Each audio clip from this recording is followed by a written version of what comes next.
Astro Jawahar channel நேயர்களுக்கு அன்பான வணக்கம். சென்ற பதிவில் பிரான்ஸ் நாட்டு தீர்க்கதரிசி நாஸ்டாடாமஸ் நமது பிரதமர் நரேந்திர மோடி பற்றி குறிப்பிட்டிருந்த சில குறிப்புகள் விளக்கியிருந்தேன். அந்த பதிவிற்கு ஆதரவு தெரிவித்தும் எதிர்ப்பு தெரிவித்தும் நேயர்கள் கருத்துக்களை வெளியிட்டிருந்தனர். அப்படி வெளியிட்டிருந்தவர்களுக்கு இரு சாராருக்கும் என்னுடைய நன்றியை தெரிவித்துக் கொள்கிறேன். அந்த கருத்துக்களுக்கு என்னுடைய பதிலை இந்த பதிவில் பதிவிடுகிறேன். நாஸ்டாடாமஸின் தீர்க்க தரிசனத்தில் குறிப்பிட்ட அவர் எதையும் தீர்க்கமாக கூறியிருக்கவில்லை. நாட்டின் பெயர், கடலின் பெயர், தலைவர்களின் பெயர் எதையுமே அவர் குறிப்பிட்டு இதுதான் என்று சொல்லவில்லை. ஆனால் சம்பவம் நடக்கும் காலத்தை அவர் ஒருவாறு தீர்மானித்திருந்தார். நாட்டின் இயற்கை அமைப்பை அவர் கூறியிருக்கிறார். உலகில் அது எங்கே அமைந்துள்ளது என்பதையும் அவர் கூறியிருப்பது எந்த நாடு என்பதையும் நாம் ஊகித்து எடுத்துக்கொள்ள வேண்டும். அவர் நாட்டின் பெயர் இந்தியா என்றோ பாரதம் என்றோ குறிப்பிடவில்லை. அதுபோல இந்து பெருங்கடல், இந்து மகா சமுத்திரம், இந்தியன் ஓஷன் என்று இப்படியாக அவர் நேரடியாக எதையும் குறிப்பிடவில்லை. எந்த காலகட்டத்தில் சம்பவம் நடக்கும் என்று அவர் கூறியிருக்கிறாரோ அந்த காலகட்டத்தில் அவர் கூறும் பெயர் அந்த நாட்டிற்கோ அந்த கடலுக்கோ அந்த இடத்திற்கோ இருக்கும் என்பதுதான் அவரது தீர்க்க தரிசனம். அவர் காலத்தில் அதற்கு ஒரு பெயர் இருந்திருக்கலாம்.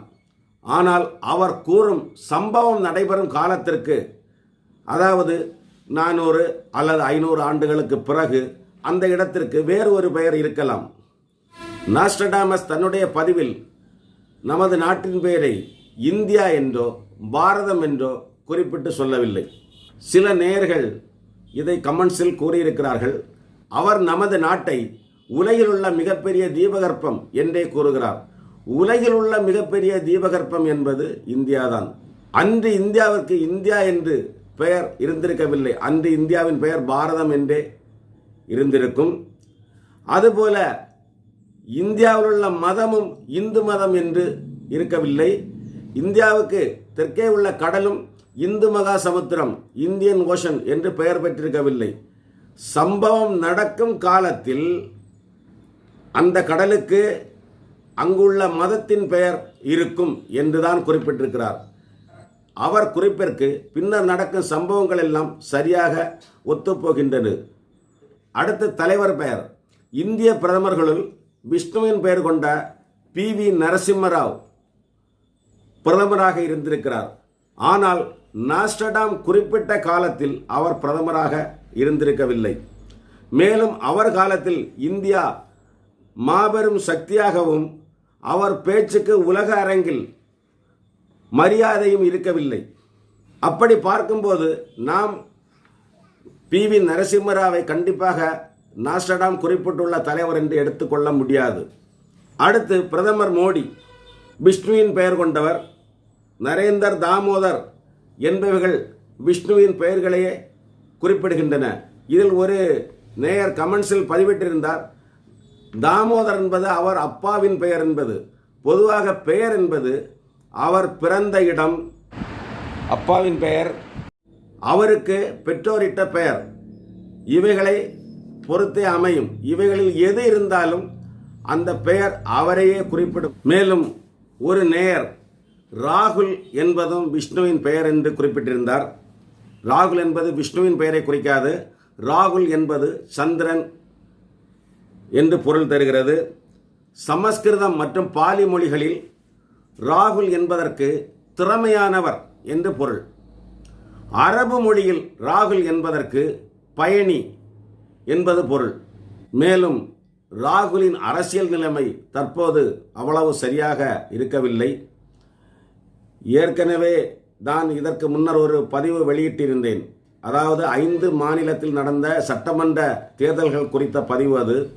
அதிலும் 5 மாநிலத்திலும் மெஜாரிட்டியாக மோடி அவர்கள் வெற்றி பெறுவார்கள், பாரதிய ஜனதா வெற்றி பெறும் என்றே நான் கூறியிருந்தேன். ஆனால் பத்திரிகைகள், கருத்து கணிப்புகள் எல்லாம் அவருக்கு எதிராகவே பதிவிட்டிருந்தன என்பது குறிப்பிடத்தக்கது.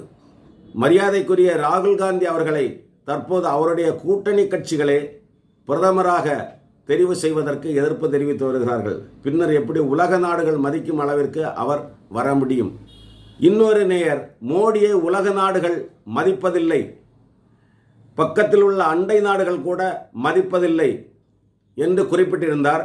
அவர் உலக செய்திகளை சரிவர படிக்கவில்லை என்றே தெரிகிறது. இன்று உலகம் முழுவதும் மோடிக்கு ஒரு மரியாதை இருப்பது அவருக்கு தெரிந்திருக்கவில்லை. அரபு நாடுகள் கூட மோடியை மிகவும் மதிக்கின்றன, மோடி சொல்லை ஏற்கின்றன. என்னுடைய கிளைண்ட்ஸ் பல நாடுகளிலும் வசித்து வருகிறார்கள்.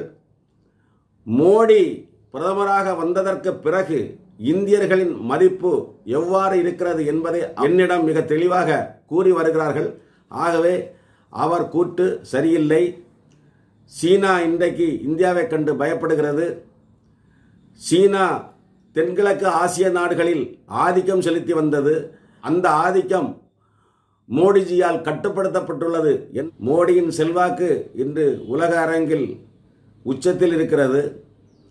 இந்தியா நான் கூறுவதைப் போல வல்லரசு நாடாக மாறவிருக்கிறது. நடக்காத ஒன்றை இட்டுக்கட்டி சொல்ல வேண்டும் என்ற சூழ்நிலை எனக்கு இல்லை. ஆகவே உண்மையை உள்ளவாறு சொல்வதிலேயே எனக்கு விருப்பம். இதில் யாருடைய கருத்து திணிப்பும் என்னிடம் இருக்காது என்பதை தெரிவித்துக் கொண்டு இனி அடுத்த பதிவில் சந்திப்போம். நன்றி, வணக்கம்.